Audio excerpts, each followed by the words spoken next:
Hi dear fans, friends and subscribers. Welcome to the Cricket Happenings Show with your host Ram today. Well dear friends and subscribers, I know that it's a very late cricket show today. Very unfortunate because of a lot of house responsibilities. And well dear friends and subscribers, we are certainly a very understanding bunch. And besides, because you actually love my show, I feel that I was missing something in not talking to you on this Cricket Happening Show. But I'm here back here again, dear fans, friends and subscribers. What a sensational day, and this is going to be a sensational Cricket Happening Show. The only reason being, Misbah-ul-Haq of Pakistan became today went on to a record, my word, when probably Australia would have not even thought in their dreams that Misbah-ul-Haq would come and sting them like this. Because this was like adding insult to injury as far as Australia is concerned, as Misbah-ul-Haq flayed the Australian bowlers to all parts of the ground.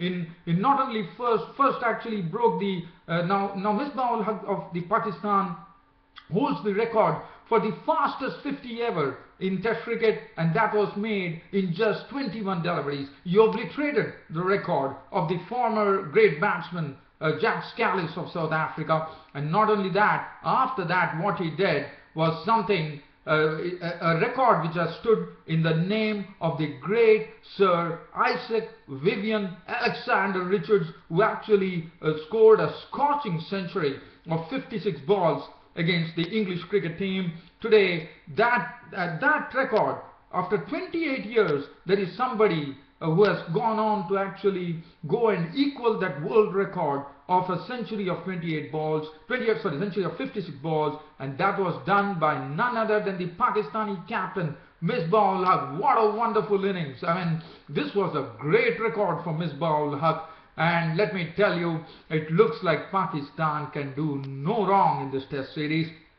They are really sailing along smoothly, and Australia are trying to save the match tomorrow, where they require another 460 runs with 6 wickets in hand. This has never been done in history, to chase a target of 602 runs, and as I said, the day was dominated by Misbah-ul-Haq. So just talking about what happened, Pakistan resuming on their overnight score, where 2 wickets were down with Azhar and Yunus Khan. Luckily for them, the Australian bowlers took an early wicket of the Yunus Khan, who has been a sort of a real thorn in the Australians' flesh, no doubt about it. But he was really quickly dispatched by Smith for 46 with 3 fours, and that was the only reward that Australia got throughout the whole day, in the sense in this Pakistani innings. And this Pakistani innings, Azhar Ali once again showing what a wonderful batsman he is, getting to back-to-back hundreds. Not only did Azhar Ali get back-to-back hundreds, it's also Misbah-ul-Haq who went on to back-to-back hundreds. As you know, he scored a century in the first innings as well. What a match for Pakistan here. I mean, Pakistan are really looking like having the throne in their hands. I mean, they are probably sitting on the throne, it looks like that. And the Australian bowlers were really given some real pasting by Misbah-ul-Haq. And what was pretty interesting or surprising for every cricket fan would be that, well, one could have never even expected Misbah-ul-Haq to do that. Probably one would have understood if, you know, Shahid Afridi had gone on to the record, or Virendra Sehwag of India had gone on to the record. But the captain, Pakistani captain Misbah-ul-Haq, going on to that record, the only thing that Misbah-ul-Haq said was this was the first time that he felt that Pakistan was not under pressure. And I thought it was a very valid statement, because every time when Misbah-ul-Haq used to come in, the Pakistani team was in absolute trouble. He was known as the crisis man, and he used to really notch up some good scores to rescue them from tight situations. But today it was not the case. The pressure was on the opposition. Misbah-ul-Haq capitalized. First he took 22 runs of a Stephen Smith over, and after that, as I said, he went on to his 50 of 21 balls first, now holding the world record for the fastest 50 in Test cricket. In fact, Misbah-ul-Haq now holds a very unique record of having the fastest 50 in Test cricket, and also along with Sir Isaac Vivian Alexander Richards of West Indies, the former great batsman. He holds the he actually holds a joint record with him for the fastest century in Test cricket. Well, my eyes can't really believe it. Such was the innings of stunning power from Misbah Haq. He was moving outside the crease. In fact, one of the shots that he played of the bowling of Peter Siddle will really sit in my sights for quite a long time, was that moving from the crease, he moved Peter Siddle as if he was a spinner into the long off region. I thought probably it was the long on region, and he hit a lot of sixes, 5 sixes in all. Look at his knock. He was not out on 101 of just 57 deliveries with 11 fours and 5 sixes neatly hit. And Yunus Azhar Ali, a picture of real defiance, was not out on he was unbeaten 100 of 6 fours, and once Azhar Ali reached his 100, it was Misbah Haq, the Pakistan captain, applying the declaration, and Pakistan declared a 293 for 3. I thought the Australian bowlers really suffered. Mitchell Johnson was good, 2 for 45 for him. Nathan Lyon, 8 overs, 3 minutes, none for 48. Mitchell Starc went for 56, 11.4 overs, 2 minutes, none for 56 for him. Peter Siddle, 14 overs, 4 minutes, none for 48. As I said, that 6 should be seen of Misbah Haq. By giving himself room, he smote Peter Siddle over the long on region for a 6. Stephen Smith, 6 overs, 1 for 54. Mitchell Marsh bowling 4 overs, 1 minute, none for 15. Australia was set a target of 602 runs for victory. Australia started off with their openers Chris Rogers and David Warner. In fact, Chris Rogers, as you know, was already into the pavilion the previous day. David Warner. In fact, Chris Rogers and David Warner, I think that they lost 1 wicket, if I'm not wrong, yesterday. But yes, there was 1 wicket which was there. In fact, I'm sorry, I probably, due to the excitement, I really went into something. Sorry. So Australia resuming their second innings. It all started with Chris Rogers and David Warner at the crease, and once again the spinners were the ones who were ruling the roost. It was all started when Chris Rogers nibbled at the delivery, which was turning away from him. Asad Shafiq picked up the catch, and Chris Rogers was walking back to the pavilion out for 2. The next to come was Glenn Maxwell. But Glenn Maxwell once again was a victim of Zulfikar Babar not reading Zulfikar Babar's delivery correctly, and once again a straighter delivery had him LBW for 4. And then what a wicket for Zulfikar Babar. Michael Clarke was lunging forward, but he was beaten by the turn, and his stumps were knocked off, and he was walking back for 5. The only person who was staying there was David Warner. They were 43 for 3, chasing 602 for victory, and Michael Clarke was gone, and the Pakistani team was absolutely rejoicing, and why not? They knew that they had that big wicket of Michael Clarke.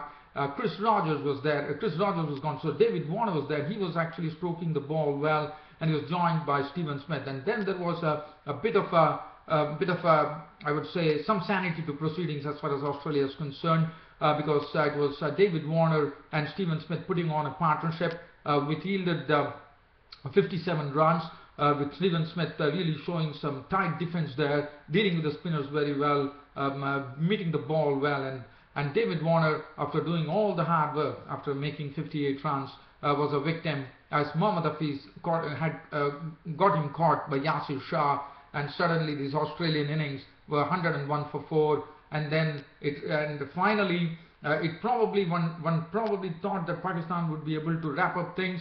But no, it was not to be. Stephen Smith was there unbeaten on 38 with 6 fours. Mitchell Marsh not out on 26, also looking good, just carrying on the same form that he showed in the first innings, showing the same application and dedication, and that enabled Australia to finish a close of play on the 4th day of this second test match of the series at 143 for 4's day.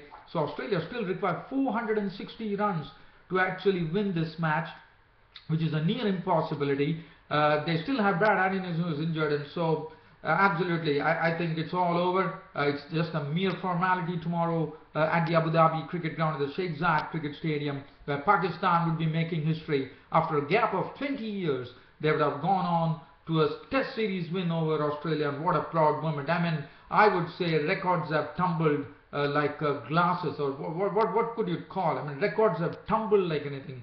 Pakistan have totally dominated the test series.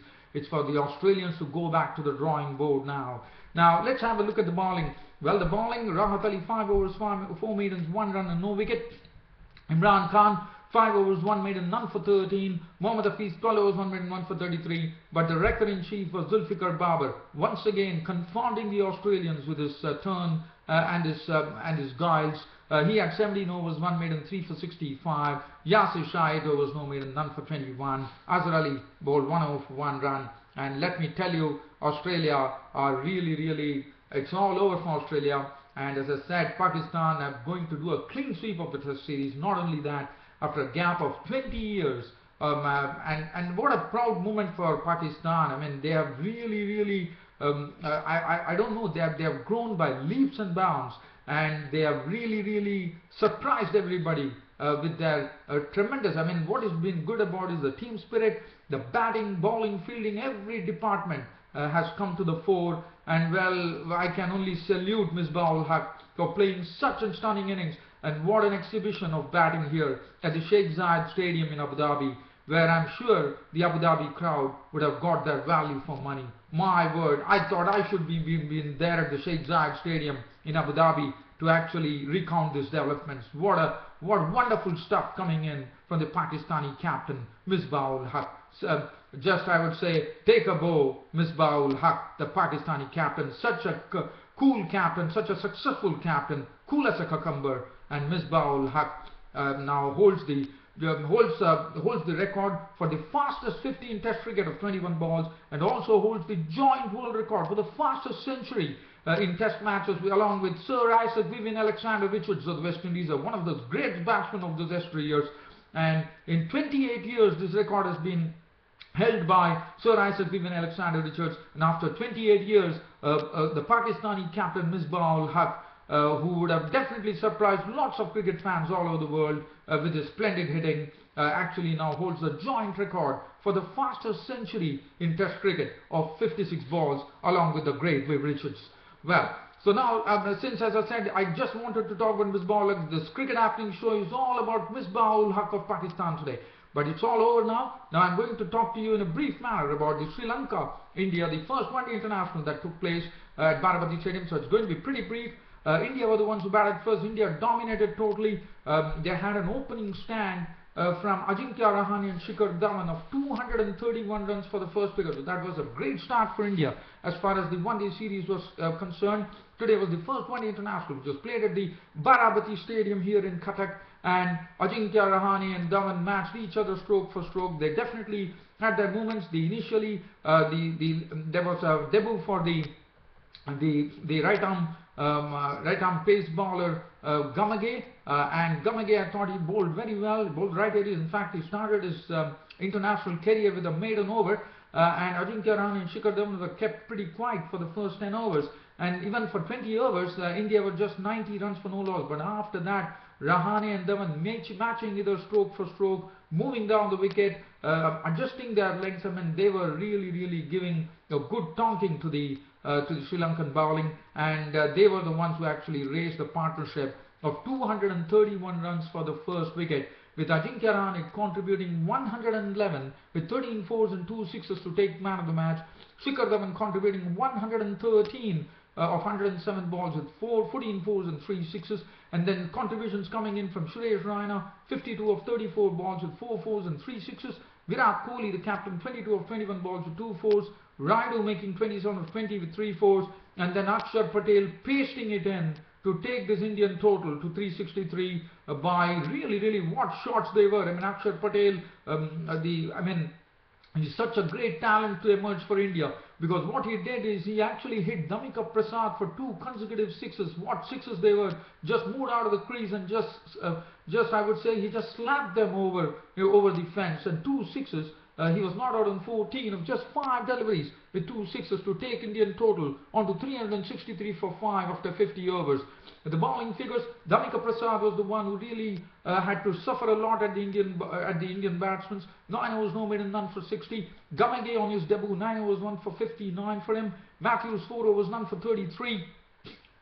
Thisra Pereira bowled 7 overs, none for 51. Surendra Deve was the most costliest. 10 overs 3 for 78 his returns.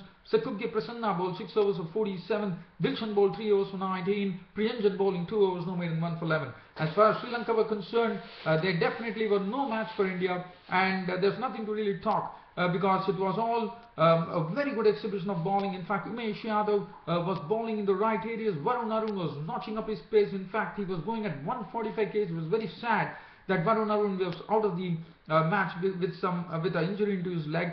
But what was good to see was that Varun Arun was generating a lot of pace. There was a lot of bounce. Umesh Yadav was bowling superbly. I thought Ishan Sharma was someone who was also combining beautifully. In fact, 8 overs, 1 maiden, 34 runs and 4 wickets for him. Umesh Yadav, 6.2 overs, 2 maidens, 24 runs and 2 wickets. In fact, the spinners, I would say Akshat Patel also bowled well. Well, definitely he had a stiff examination in his Mahela Jayawardene, was actually using his feet. In fact, Mahela Jayawardene was the highest scorer, scoring 43 of 36 deliveries with 6 fours and 1 6. And Taranga making 28 of 53 balls with 3 fours. Dilshan making 18 of 22 balls with 2 fours. Sangakkara was gone with a peach of a delivery coming in from Ishan Sharma, which moved in with some bounce, caught by Riddhiman Saha behind the stumps. And as you know, the Indian team was not having Mahendra Singh Dhoni today, and Sangakkara was out for 13 of as many balls with 2 fours. Jayawardene definitely played some beautiful strokes in his knock of 43 of 36 deliveries with 6 fours and 1 6. But then Akshar Patel had the last laugh as he actually had Jayawardene spooning a slower delivery onto the captain Virat Kohli in the cover region, short covers for 43. Sakubge Prasanna made 5. Angelo Matthews made 23 of 32 balls with 3 fours. Priyanjan making 12 of 21 balls with 1 4. Thisara Pereira 29 of 27, 4 fours. 5 to Ranadive. And it was all over. The Sri Lankan innings totally had to really surrender to the Indian bowlers today. They were all out for 194, and India registering a huge win by 169 runs. And what a start to the 5-match one-day international series against Sri Lanka for India. The bowling, as I said, was absolutely sharp today. Ashwin 9 overs, 1 for 52. Akshar Patel 6 overs, no maiden, 2 for 24. Suresh Raina 5 overs, no maiden, 1 for 24. And as I said, Ajinkya Rahane took the man of the match. Well, I can only say one thing. This was some excellent stuff from the Indians, especially considering that Mahendra Singh Dhoni is not there for the one-day international series for the first 3 one-day internationals, as you know. And I thought Virat Kohli did a very good captaincy job. He showed some innovation. He took some great responsibility, I thought. And well, dear fans and subscribers, unfortunately, it's time to end my Cricket Happening show for today. But as I said, this Cricket Happening show is for the Pakistani captain Misbah ul Haq, who today holds the record, holds 2 records. One is the record for the fastest 50 in Test cricket of 21 balls, and also holds the joint world record now with the great Sir Isaac Vivian Alexander Richards for a century in 56 balls. The joint record which was broken after 28 years of international cricket. And well, the lesser the said, I don't know what is it? It's my excitement, it is my passion for cricket that tells me that this is a Misbah ul Haq Cricket Happening show. Take a bow, the Pakistani captain Misbah ul Haq. That really brings an end to my Cricket Happening show for today. See you all tomorrow. Until then, see you all tomorrow by talking about the Pakistani Test Series win against Australia. Until then, it's good night from your host Ram. Thank you.